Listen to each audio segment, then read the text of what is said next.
Just drifted further and further away. So the Axeman broke the cardinal rule of rock and roll, eh? Fell in love with a groupie. Yeah. Man, she was beautiful. So very, very beautiful. Yeah, before she got round to you, she'd already been damaged, hasn't she? By your friends. Gary had dumped her. Mimi had got her onto acid. Nicky had got her onto even harder stuff. And then you came along. And I loved her, man. Yeah, you stuck with her, didn't you? Cleaned her up, and she had your child. It was fine. And Willow started to lose the plot. Inga's blamed herself for the drugs. So she retreated somewhere where they wouldn't point the finger. So, you are the two people you love most in the world, irreparably damaged. See, there has to be some sort of retribution.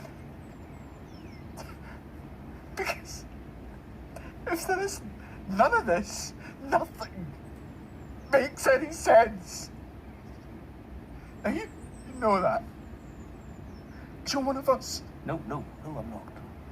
I'm just a copper, plain and simple, whatever I may wish. And you, sir, are a murderer, equally plain and simple. You planned it meticulously. And Gary, what suitable solution did you have lined up for him, eh? Stonking great drug overdose, man. Boy, that would have ruined his goody two-shoes image, as well as killing the bastard. Hey, come on. They deserve it. They crash through life, destroying people they don't even notice. They don't even care. Like you don't care. Morality? Redemption? Nah. Not in your beat, huh? Not in your beat.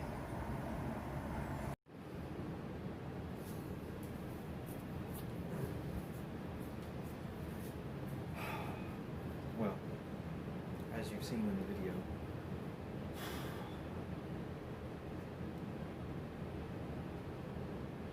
nothing can be ill if she be well. The point of the video was to show that sometimes in life, no matter how good things are going, no matter how well things are going for you, if people in your life are miserable, if they're suffering, if they're having issues, nothing can bring you comfort. In fact, sometimes you look for justice, you look for some sort of balance in the universe, you look for some way of bringing about some sort of stability or balance, because you see that a wrong injustice has been done and you want to bring about something that's going to balance that out or bring about some sort of resolution to that. And that's why I start with the Shakespeare quote, which is from Romeo and Juliet, which is, "For nothing can be ill if she be well." Indeed, nothing can be ill if she be well. Of course, the quote is referring to Romeo when he hears news of his beloved Juliet. And what he is suggesting is that no matter what's going on in his life, no matter what sort of adversity, what sort of challenges he's facing, if she is okay, if she is doing well, if everything is okay in her life, then it doesn't matter. As long as everything is good in her life, everything is going to be good in his life. And we are connected to other people, so nothing can be good if she be well. See, we identify happiness with the good life, not only with material wealth. Right? When we think of happiness, we think of having a good job, lots of stuff. We have nice cars, we have a nice home, we have everything paid for, we have really good credit, all that sort of thing. That's what we think of when we think of happiness, material wealth. But also, and probably more, we think of how well things are going on around us, not just with our lives, but with everything in our community, our society, and more particularly with those we love, with those who are closest to us, people in our family, our friends, those people. With just a cursory look around the world, it's a mess. The world is a fucking mess. It's out of control, and it's fucked. It's fucked up. So how can we find peace in such turmoil, especially when so many are suffering? It's a good question. How can we find peace in that? Well, one solution is to be angry, to try to find revenge. And as the video showed, that was his solution. To take revenge on those who had caused all the suffering in his life. Now, in our situation, not necessarily all of us, but most of us, who are we going to take it out on? On who? Who are we to take our revenge, our justice out on? The world? What are we going to do? Destroy the world? It's God's creation. Are we going to take it out on God or on nature? Well, one solution is, and if there are any Satanists out there, don't take any offense to this. I'm talking about a more, traditional or classical form of Satanism, but there's Satanism. And we see that in rituals such as traditions of rituals such as the Necronomicon or the Order of the Nine Angels, ways of just destroying God's creation. Because God, like the Demiurge in Plato's works, the Demiurge is the God who created the world, and he created it out of this sense of instinct. He had instincts. He didn't create it out of love. He created it just simply, could be out of boredom. He could have created it just to see that he could create it. But he didn't create it out of love, unlike what Christians would say. So there's a tendency to smother. We have instincts. We have instincts to protect. And if we're not going to take it out on the world, if we're not going to show revenge and anger and frustration over these challenges, what we want to do is protect those we love instead of before they get hurt in the world. There's a tendency to smother. There's that motherly smothering that we overdo. It's overcompensation. And it's based on instinct, because we like to pull things close together, particularly, mothers and people with a motherly instinct. It has a lot to do with evolution, natural selection. Instincts. It's to protect the progeny. It's to protect your offspring. That's the point of it, right? It has nothing to do with love, or at least what we understand love to be. It just has to do with just simply protecting your offspring so that you can have more offspring, and that's just an instinct you have, which you've evolved so that our species can survive. That's it. So the mother and her hens. But does she really care? Or is it just her instincts? You never know. You can't ever tell. So that won't work either, by just smothering those that we love. We can't take revenge out on the world because we don't know who to take revenge out on. We can't smother. We can't hold everyone close to us, right? So what I've identified are two ways of living.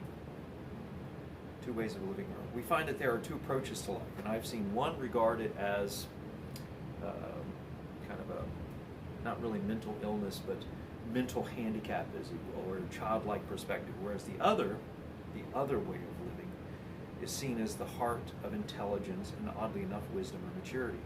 When we look at the stars, we are guided by something. We look up, and that's what we're guided by. You know, we have the stars above. This is us walking, and we look up. Now, as a child, we like to look down, don't we? We don't look up at the stars. We look at what we're walking on. Now, if we do that, if we look at what we're walking on, we don't know where we're going. We say there's a path.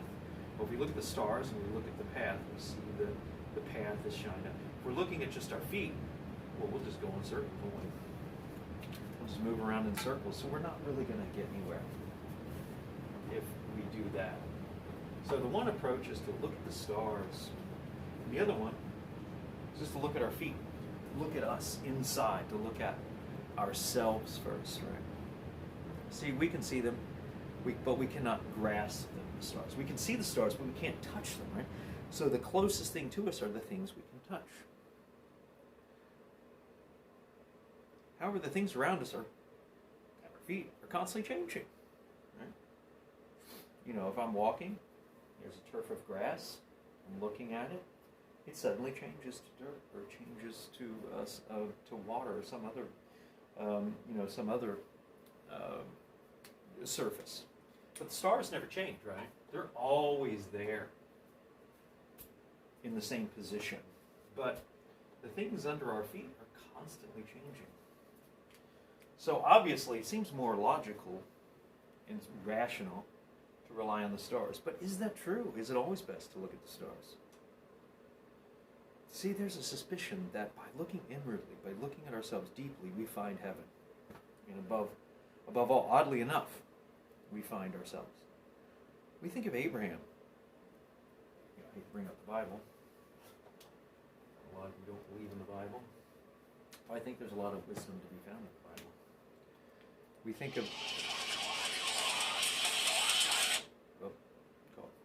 We think of Abraham.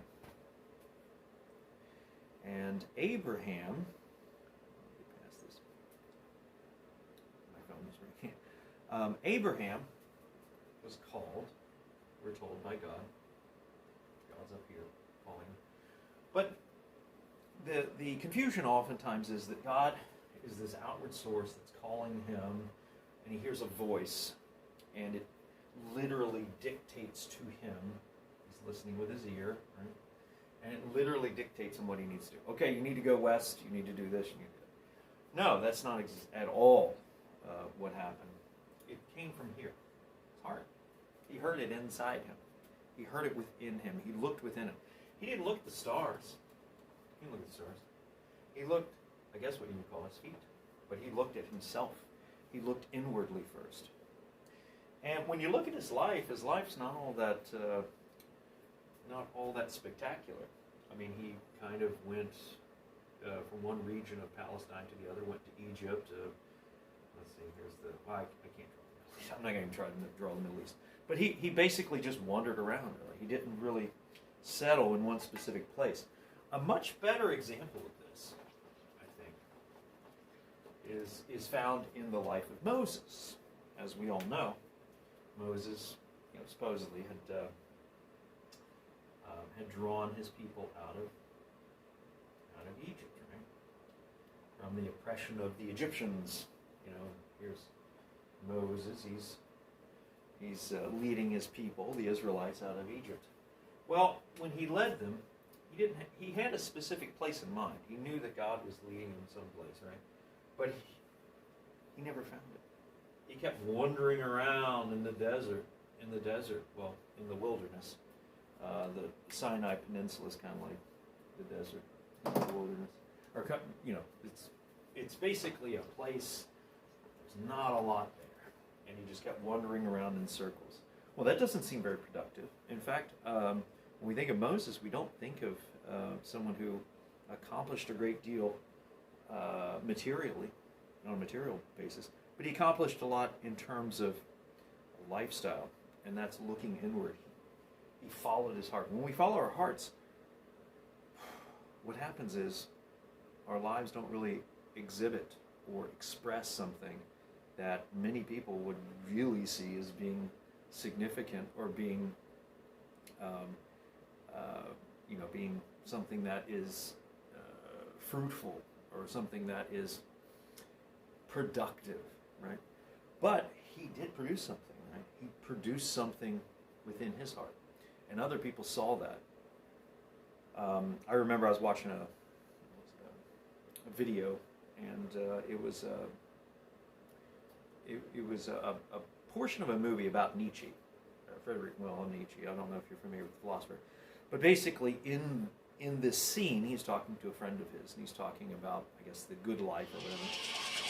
And I'll get her back later. He's talking about the good life, and his friend asks him, how he should live, right, basically. I mean, it's not, verbatim what he said, but he asks him how he can live. Well, he mentions to him that that in order to build his family, in order to build those around him, he had to build himself first. And this seems very selfish, doesn't it? It seems very selfish, but not necessarily. We see Jesus doing that. We see a mixture of this with Jesus. Jesus was looking at the stars as well at times, but he was also looking within himself. There were many times when he was crowded in by people were crowding him in, and he would go off into the wilderness, and people thought that was very selfish of him. But he had to get away. At times he almost seemed autistically introverted and awkward, right? And possibly mentally handicapped in some way. Some people might think that, but it wasn't, and not at all. This is the true basis of wisdom. He retreated from the crowds and went into solitude. And this seems selfish, as I said, but by building yourself, you build others. One has to be grounded first in real turf before one can follow the stars. One can not attempt to journey there if one is unaware of the materials around oneself. So if you don't know what's going on around you,